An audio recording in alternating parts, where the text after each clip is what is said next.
கர்த்தருக்கு மகிமை உண்டாவதாக. இந்த மனமகிழ்ச்சி நன்னாளில் மறுபடியும் உங்களை நான் வாழ்த்தி வரவேற்கிறேன். இன்றைய நாளிலும் கர்த்தருடைய வார்த்தை என்ற தலைப்பில் தேவனுடைய வார்த்தையை உங்களோடு பகிர்ந்து கொள்ள ஆசைப்படுகிறேன். அப்படியாய் வேதத்திலிருந்து ஒரு வேத பகுதியை நாம் வாசிப்போம். யோவான் எழுதின சுவிசேஷ புஸ்தகம் 9வது அதிகாரம் 7வது வசனம். நீ போய் சீலோவாம் குளத்திலே கழுவு என்றார். சீலோவாம் என்பதற்கு அனுப்பப்பட்டவன் என்று அர்த்தமாம். அப்படியே அவன் போய் கழுவி பார்வையடைந்தவனாய் திரும்பி வந்தான். கர்த்தருக்கு மகிமை உண்டாவதாக. இந்த மனமகிழ்ச்சி நன்னாளில் நம் கர்த்தரும் இரட்சகருமாய் இருக்கிற ஆண்டவராகிய இயேசு கிறிஸ்து நம்மோடு கடந்து வந்து அவருடைய அற்புதங்களை உணர்த்துகிற விதமாய் இந்த வார்த்தையை நமக்கு காண்பிக்கிறார்.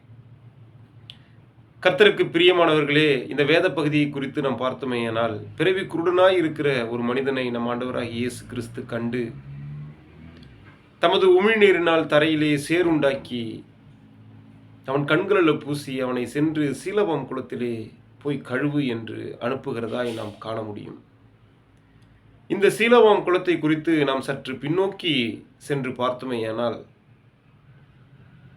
கிமு 700களில் அசிரியாவுடைய ராஜ்யத்திலிருந்து தங்களை தற்காத்து கொள்ள அசிரிய ராஜ்யத்தின் முற்றுகையிலிருந்து தங்களை பாதுகாத்து கொள்ள எசேக்கியா ராஜாவால் உண்டாக்கப்பட்ட ஒரு நீர்த்தேக்க நிலை என்பதை நம் வரலாற்று பின்னணியில் இருந்து காண முடியும்.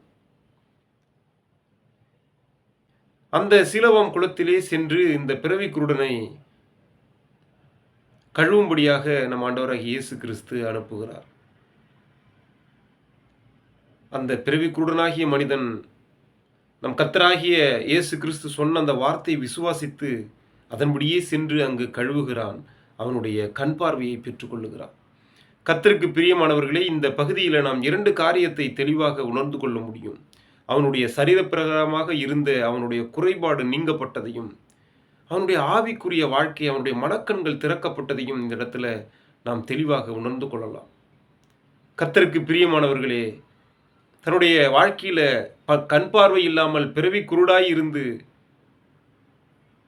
பாவமான ஒரு சூழ்நிலையில் வாழ்ந்து கொண்டிருந்த மனிதனுக்கு ஆண்டவருடைய வருகை கடந்து வந்து அவனை சென்று கண் பார்வையை அடையும்படியாக அனுப்பினோடு மாத்திரமல்லாமல் அவனுடைய மனக்கண்கள் திறக்கப்பட்டதையும் இந்த இடத்துல நமக்கு உணர்த்துகிறதா இந்த வேதம் நமக்கு கடந்து வருகிறது.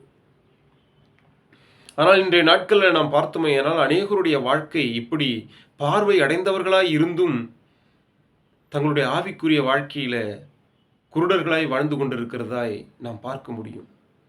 அநேகர் அது பாவம் என்று தெரிந்தும் தொடர்ந்து அந்த பாவத்தை செய்து கொண்டே இருப்பது, தம் கண்களுக்கு முன்பாக கெட்டது என்பதை தெரிந்தும் கண் தெரியாதவர்களை போய் அதிலே விழுந்து துன்பத்தை அனுபவிப்பது, அசுத்தம் என்று தங்களுக்கு எதிராக இருப்பது அசுத்தம் என்பது தெரிந்தும் அந்த அசுத்தத்தை பெற்றுக்கொள்ள சுதந்திரித்து கொள்ள மிகவும் துணிகரம் கொள்வது, இது பொல்லாத காரியம் என்பதை அறிந்திருந்தும் அதனால் வருகிற தீங்கை தெரிந்திருந்தும் அதிலே விழுந்து துன்பங்களை அனுபவித்து வாழ்ந்து கொண்டிருப்பது என்று இப்படி அநேகர் இன்றைய நாட்களில் தங்களுடைய வாழ்க்கையில கண்கள் தெரிந்தவர்களாய் இருந்தும் மனக்கண்கள் திறக்கப்படாமல், ஆவிக்குரிய கண்கள் திறக்கப்படாமல் குருடர்களாய் வாழ்ந்து கொண்டிருப்பதை நாம் நம்மளை சுற்றி இருக்கிறவர்கள் மத்தியிலே காண முடிகிறது.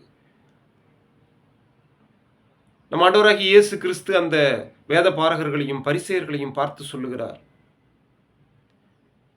காணாதவர்கள் காணும்படியாகவும் காண்கிறவர்கள் குருடாகும்படியாகவும் நியாயம் தீர்க்கும்படி நான் இந்த உலகத்திற்கு வந்தேன் என்று. நீங்கள் குருடராய் இருந்தால் உங்களுக்கு பாவம் இராது, நீங்கள் காண்கிறோம் என்று சொல்லுகிறபடியினால் உங்கள் பாவம் நிலைநிற்கிறது என்று சொல்லுகிறார். நமக்கு கண்ணு தெரியவில்லை என்று நாம் சொல்லுவோமே, ஆனால் கர்த்தர் சமூகத்திலிருந்து அந்த பிறவி குருடனைப் போல நாம் நன்மைகளை பெற்றுக்கொள்ளலாம்.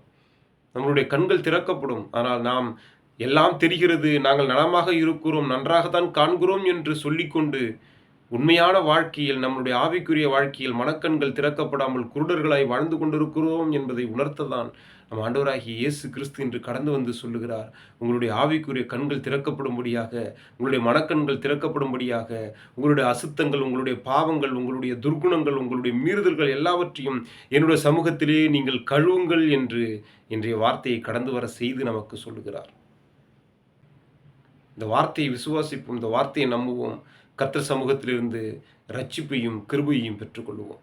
இந்த நாள் ஒரு வெற்றி நாளாய் அமைய இயேசுவின் நாமத்தினால உங்களை நான் வாழ்த்துகிறேன். ஆமென். ஆமென்.